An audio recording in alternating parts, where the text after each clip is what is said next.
Welcome to Carpe Dime, a podcast about personal finance and everyday life. I'm Jamie Davidson. And I'm Dusty Simmons, and we're with Financial Center First Credit Union. Thanks for spending your free time with us today to talk about how life and family affects us achieving our financial goals. So, I got this the other day. It said, outgoing overshare looking for deep connection with someone who really wants to get to know you. Call me, email me, or just DM me. You ever had that happen? Jamie, you know that sounds like my personal dating profile. Probably does. Get your laugh in now. Oh, I'm getting it in all right. Because it's not. Yeah, I think it's hilarious. I think that's where I saw that. It was yours. Oh, yeah, I'm sure. You know, this profile describes a lot of us trusting Americans who get caught up in digital financial scams every year. And unfortunately, crime hasn't stopped during this pandemic, has it? No, it really hasn't. In fact, cyber criminals, they're out there working harder than they usually are. No, seriously, when it comes to crime and when it comes to people trying to commit fraud, they're always 10 steps ahead of us. Mm-hmm. And now that we're sort of in this position where we're on lockdown, but we're using so much technology, we're actually seeing even more of an increase in that. Yeah, and it's all pandemic COVID related. So you should have no fear, though, because today we're shedding light on the top COVID schemes and giving you tips to be vigilant with your personal information and ultimately your money. Right. And didn't you look up some numbers again? You're always looking at the numbers. What did you find out? Because cybercrime is big business. Mm-hmm. What do they say? Crime pays. Yeah. And it's paying even more nowadays. Yeah. Until you get caught, right? Well, that's all, I guess, depending on how big the payoff, right? Right. So let's talk about, 2019, nearly $667 million were lost to imposter scams. And what's scary about that is that's a 34% increase over the previous year. So scams in general are just compounding themselves year over year. And I can guarantee you when we look at these numbers next year, in reference to this year, it's going to be even more so because of what's going on with COVID. Right. Overall fraud losses in America were more than $1.9 billion in the United States last year, another 28% jump.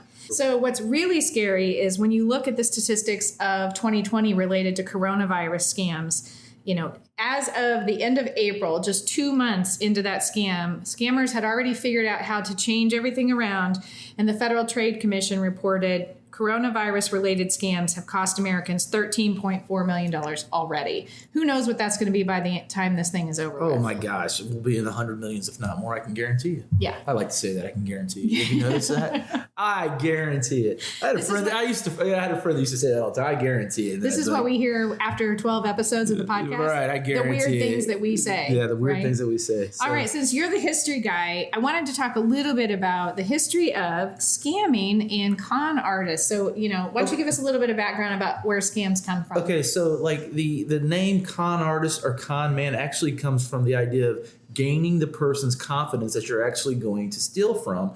You gain their confidence so that they think you're a trusted friend or colleague or confidant or business owner or business friend.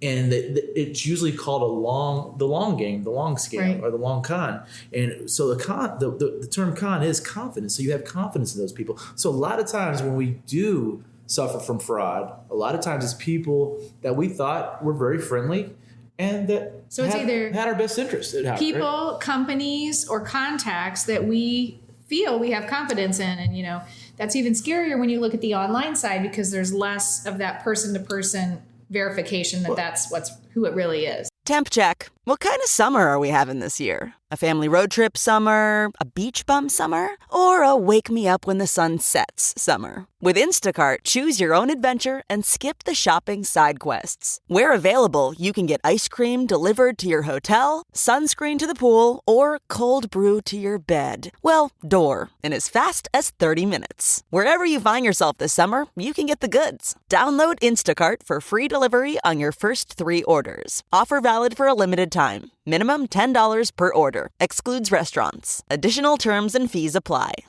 Getting the smile and confidence you've been dreaming about, all from the comfort of your home, isn't a total mystery with Byte clear aligners. Just don't be surprised if all your friends start asking, "What's your secret?" Begin by ordering your at-home impression kit today for only $14.95. Byte clear aligners are doctor-directed and delivered to your door. Treatment costs thousands less than braces, plus they offer flexible financing, accept eligible insurance, and you can pay with your HSA FSA.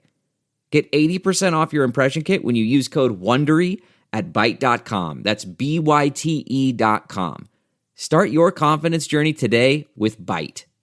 Well, think about that. When you get an email from your friend, you assume it's your friend. Right. You don't think You anything. don't go, well, maybe this is somebody that's scamming me. I mean, Right. if you email me, I assume it's from you. But there's so many ways nowadays to make the guy I don't know in the room, 1,000 miles away, saying they're you, Right. looking for your information. And that's really, and I hate to keep bringing it up, but during COVID, we're seeing more and more of these scams coming up because of that. Because the idea is we trust people, we trust the companies we're with, and now there is such a huge opening for that to be taken advantage of. Yep.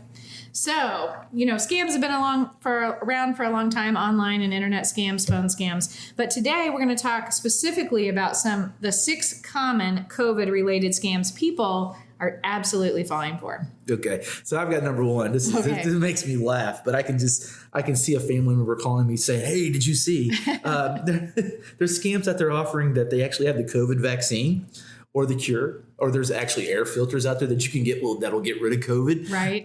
Giving you that false hope, right? Right. And it sounds great. But the reality is at this time, there's neither a vaccine nor a cure for this virus. So unless you're online shopping for the basics of hand sanitizers, masks, cleaners, gloves, etc., don't fall for this. Yeah, don't go buy the air purifier for $500 that's going to take care of COVID, because it's not out there. If it was out there, we wouldn't just be popping up on our computer on a little pop-up. It'd actually be on the nightly news and it'd be all over the place, right? Right. It's the old saying, and I'm going to say this more times a day than I want to, but if it's too good to be true, it sounds too good to be true, it's probably Not true. not true. It's too good. Absolutely. Okay, scam number 2. Scams posing as government agencies such as the IRS, the Social Security Office, the SBA, or as you know, unemployment office. Yeah, this happened to me actually today. This is a true story.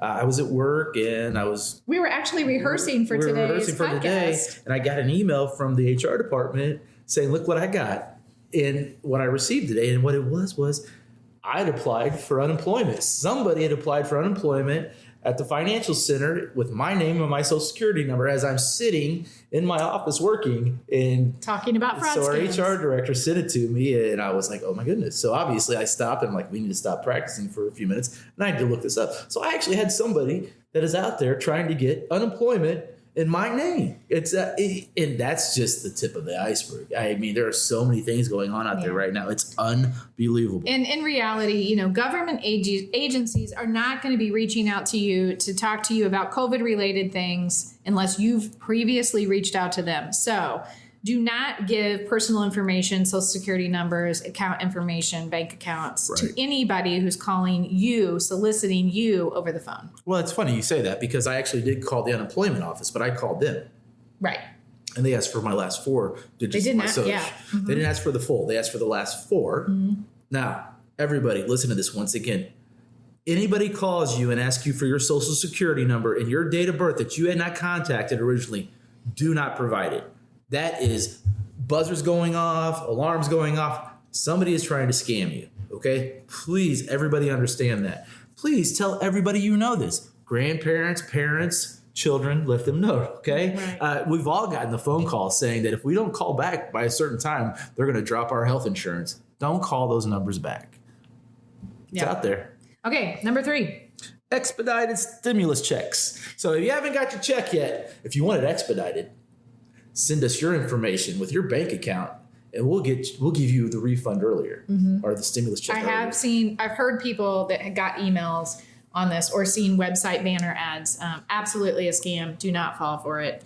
Do not provide your bank account information. Anybody that contacts you to help you and ask you for your bank account, that is a fraud. Do not do this. Trust me. Don't share your bank account with anybody that emails you or calls you that you do not know. And make sure you know that person. I still wouldn't give it to them.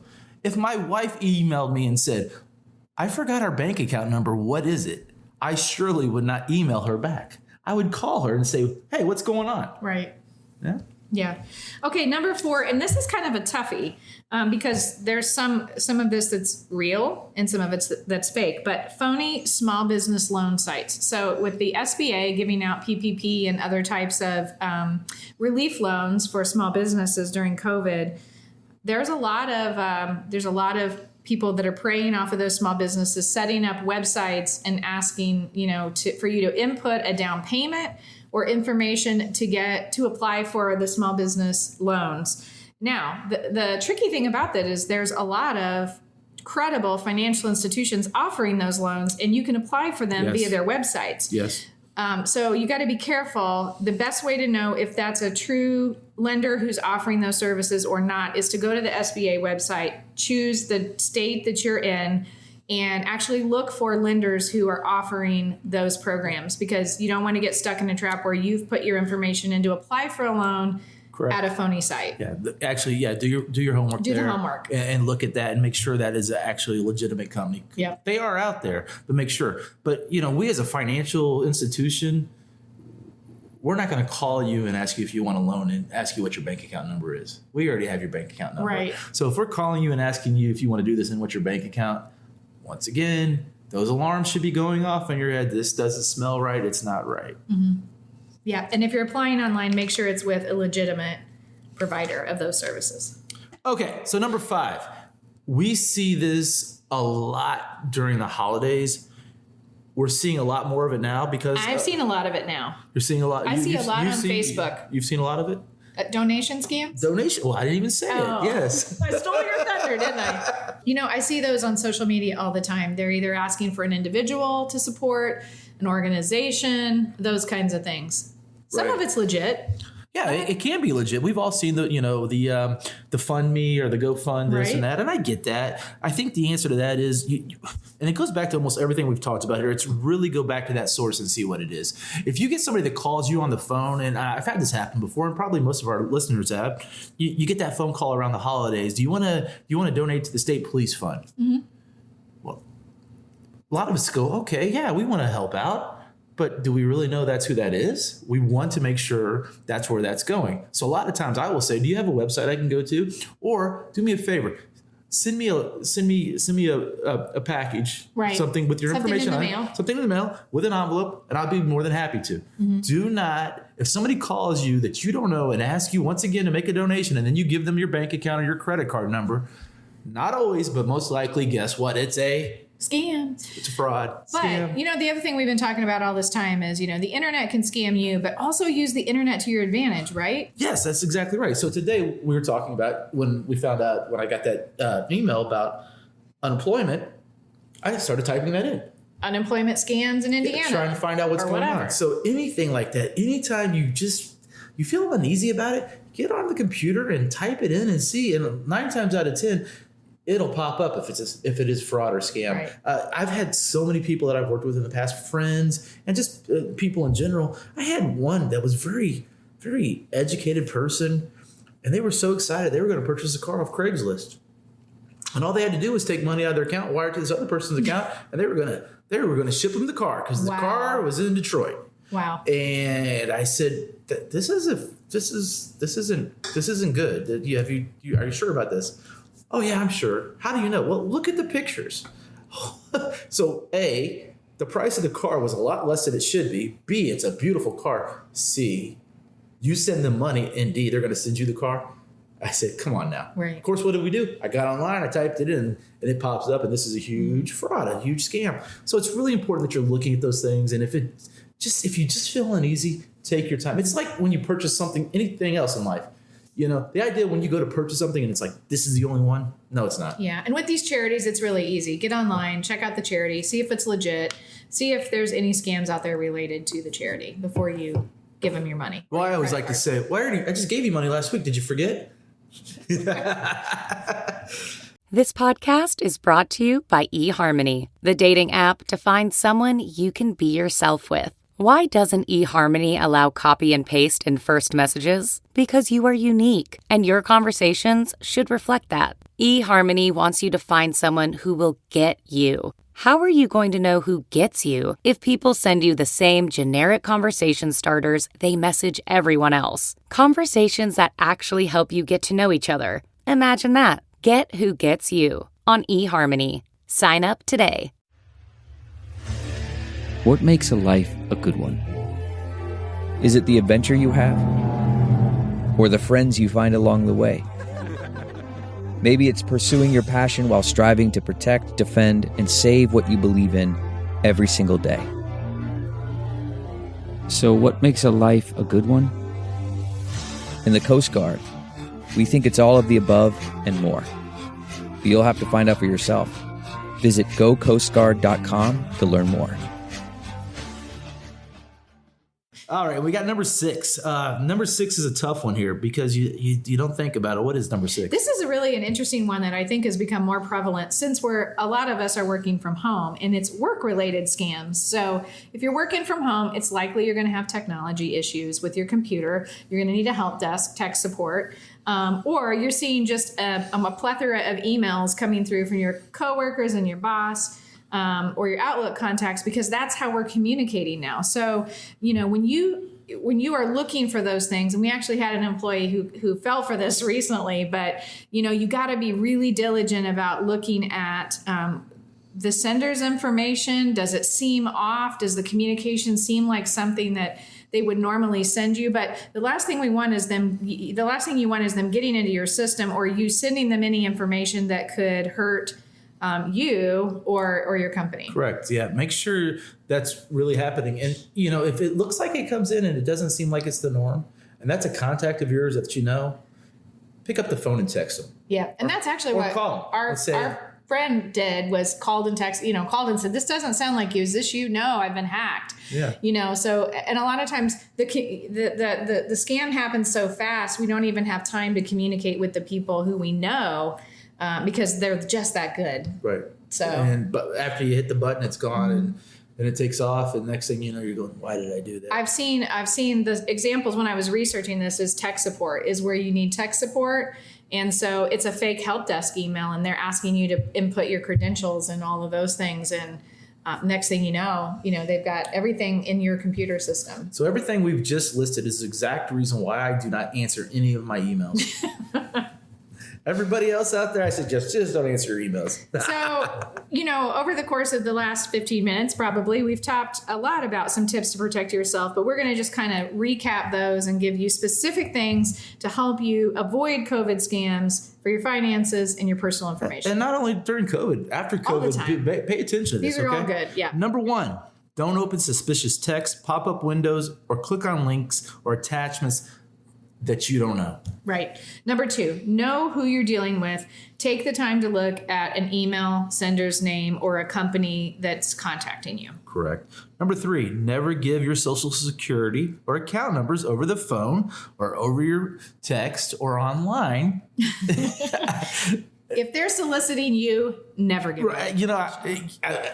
I don't give anybody my bank account number. That's just how it is. For you to get my bank account, I mean, even when I go in the branch to get my bank account, I'm like whispering, yeah. Okay, and I'm doing numbers in my hands. So yeah, somebody calls you don't know, go, what's your bank account number? Don't do that. Yeah. All right. Tip number 4: if it doesn't look right, it's probably not. As we were talking about before, the internet is at your fingertips, and you should use it. If you're not sure and you're on the phone with somebody, type it in really quick. Look it up. See if it's legit. Well, that's pretty funny because we walk around with our cell phones all the time, right? All the time. And it's just grab your phone and Google it real quick. Right. I mean, think about that. And I always say, if it doesn't look right, it doesn't smell right, it's probably not right. Right. Number 5, use your credit card to make online purchases. Don't use your debit card. Yeah, I mean, I have to say, Jamie, I'm super guilty of this. And I know why. It's because when I use my credit card, I don't keep track of that spending. And so I spend more than I should. So I've started using my debit card on Amazon and places like that. But I know that's not the best thing, because if my account would get hacked and they got my debit card information, they could literally wipe out my bank account. And then I would have a whole slew of problems getting that money back. So I know the best thing to do is to use the credit card, because it's going to limit your liability to $50. And then past that, that's going to all be made up. Yeah, that's correct. I mean, a few things on that as well. Remember that the liability issue is limited. you're going to get your money back in your bank account most likely, but the issue is how long does it take? Right. So now you've got to find a way to pay your bills while your account is sitting at zero or below. While it's going through that and you've that had process. fees assessed Yes. and all those good things. And this actually happened to us a few years ago. Not the debit card issue, but the credit card. Our Amazon account was hacked, and it took us a few months. It was the nacho cheese incident. No, it wasn't the nacho cheese, but it was it was the following year. And what had happened? We'd been noticing that we kept getting emails from Amazon talking about our password expired. And I think one of us, as I've been geniuses, getting that lately. Have you been getting that? Yeah, lately? and I haven't fallen for it, thank God. And we're going, what? And so we go into it, and obviously what happened was that we gave them access. Your password, yeah. And we actually had to close out that Amazon account. Wow. And get a new one. And but that took like 3 months to get this all taken care of. So it had to go through the whole process. Mm-hmm. So make sure when you are purchasing online for your safety purposes, use a credit card. Be aware. Not only that, every month when you do get your credit card bill, make sure you're going through it. Make sure everything on there is yours. Because when you're doing that, a lot of us get our bill and we go, okay, that's how much I owe. Make sure everything's on there. And we actually do this in our house. We go through the credit card statements and we make sure they're everybody's. legit it's like, charges. okay, so who did this? And And I'm so guilty of this. I'm so lazy when it comes to that. If it doesn't seem out of whack to me, I just pay it. But I need to. well, in our house, because that credit card's hooked up to the Amazon account, Right. the wife's using the Amazon account. Both the kids. daughters are using the Amazon account. I mean, I'm hooked up to it. I don't use the Amazon account because I don't purchase anything. But we have to go through and say who bought this, who bought this, who bought this. Because if the girls are using that, they're supposed to pay us back. Right. And then not only that, we have Finn that's hooked up on that as well with his purchases. And we do let it, if he purchases something for his game system, we actually have a password, but we want to go through and make sure Right. that was us, Right. not somebody else. So number 6, Social Security numbers are only necessary when applying for credit. So be really careful when you're giving anyone your Social Security number. I mean, unless they are verifying your identity and you have called them or you are applying for credit, do not give your Social Security number out. It is your most valuable piece of information, personal information. Most definitely. Nobody from a legitimate company is going to call you and ask you for your Social Security number. Correct. If they do, you know you got a problem. Right. Okay. Number 7, never send sensitive info via email. Once again, Social Security numbers, bank accounts, or credit cards I think that are not secure. Yeah, and I don't think a lot of people realize that if you send something from your Gmail account or your Yahoo or whatever, it's not a secure email unless you are actually sending a secure email. And there are definite ways to do that. There are ways to do that, and it's actually pretty. It's funny because When you get secure email. yeah, I've had people that are members of ours at the credit union. They'll go, I got this funny email, and, Right. and I'll say, what does it say? And it'll say it's a secure email. I'm like, oh yeah. That's legit. The loan you were doing, they were sending you the paperwork in a secure email. So, okay. So that's something we as the public all need to be aware of. That's out there, and you only want to send things secure. All right, number 8. Okay, 8. I hope this is one of those things that you see like on social media where it says, I was X years old when I learned this today. This is kind of me at some point. But it's the secure website indication. So if you see an S, meaning secure, either after or before the HTTP, that indicates that it's a secure website. For example, like your financial institution should be a secure website. A site that you're purchasing something on should be a secure website. So look for those indicators. If you're getting an email from someone and they're asking you to verify information, make sure when you go to that website that it has the S and that you know that it's a legit secure website. And actually, a lot of the softwares now that they offer on your computers to protect you, if you get one that's not secure, it will tell you. Yes. And a lot of us ignore it. If it's telling you that, don't ignore it. Yeah, that's a good okay, point. wait a minute here. Make sure. And number 9, last but not least, don't believe promises that you're going to get easy money. If it sounds too good to be true, it's probably too good to be true. We see this all the time, right? Yeah. Mm-hmm. Get rich quick scams. Get your stimulus payment early. Yeah, those are not Right. That's you're not going to work from home and work 10 hours a week and make $40,000 a month. It's just Right. not going to happen. It's Right. just, if it's too good to be true, then it's too good to be true. Okay, so But all of us doe-eyed Americans, we have all fallen for something here or there with this. So, what are some things we should do if we have been scammed, if we got caught? The first thing you want to do if you've been scammed is contact your financial institution or your credit card company. Why them first? Because you want to find out what's going on, let them know so that they can put stops on anything else. Yeah, because most likely if they've gotten your bank account or your credit card, the thief isn't going to just go to one place and stop. And they're going to keep going until it cuts them off. And they're going to do it fast. Oh, yes, they are. So, number one, call your financial institution and your credit card company. Number two. Yep. Credit bureaus. So that's Experian, TransUnion, and Equifax. Let them know what's happening, that either your account information or your credit has been hit. Notify them so that they can put holds or stops or freezes on your credit. Yeah, they'll put a freeze on it. And if you're going to put a freeze on those, make sure you just write down the PIN number, because once you put a freeze on it, so they're going to give you a PIN number. You're going to create a PIN number with them, or they're going to give you one. Okay. Make sure you write it down, because anytime you need to go out and get credit now, you have to call and unfreeze that. And it's very easy. It's a very easy process. But the key here is this. I've known people that have frozen their credit lines and then they forget their numbers. Like, they'll say, "What is your PIN?" You're like, "What do you mean? What's my PIN?" So make sure you're doing that at the credit bureaus. And as a matter of fact, that's a great way to prevent fraud from ever happening if you want to, is actually putting a freeze on your credit. If you know you're not going to apply for credit. Proactively, right? Right. Okay. Number 3, submit a complaint to the Federal Trade Commission. Yep. So if you've been scammed, especially by a government agency or otherwise someone posing to be a government agency, I didn't mean it that way, you definitely want to submit a complaint. Let them know that there's some things going on out there. Yeah. Number 4, check with your local police department to see if you need to file a report. And that really depends on the bank or the credit card company. What sort of fraud has been committed, and you might be getting guidance from your financial institution or your credit card company or someone else to file a police report. And it depends on the size too. Yeah. Obviously. I mean, if somebody stole your got a hold of your debit card, like found it and used it, the answer there is you cancel the debit card, you redo the account number, you still file a complaint.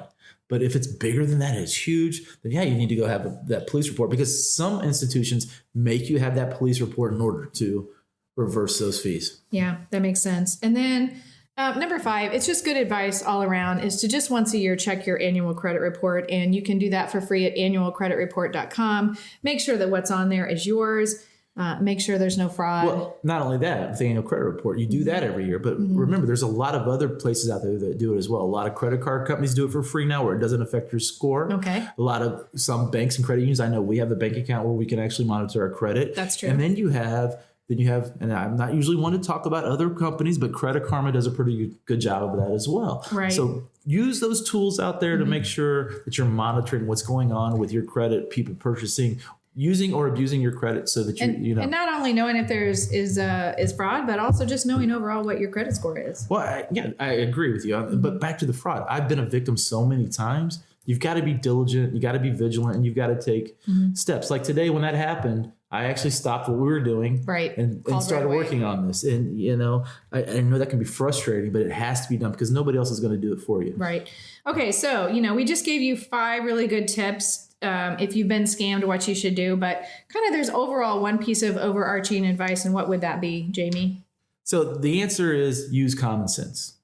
Be vigilant. Remember, if it sounds too good to be true, it probably is too good to be true. Yeah, for sure. So be safe. Be safe and be careful. Yeah, we really want you to be safe. But if you're wanting to learn more information about fraud tips or scams that are out there that you should look at avoiding, you can always go to Financial Center's website and search the word fraud. And we have a tips page out there, or, go online and search fraud prevention, and there'll be lots of pages that come up where you can search. Plenty of resources for sure. Plenty of resources about upcoming fraud. Carpe Diem is presented by Financial Center First Credit Union. It's produced by Jamie Davidson, myself, Dusty Simmons, and our cool, awesome executive producer, Courtney Cooper.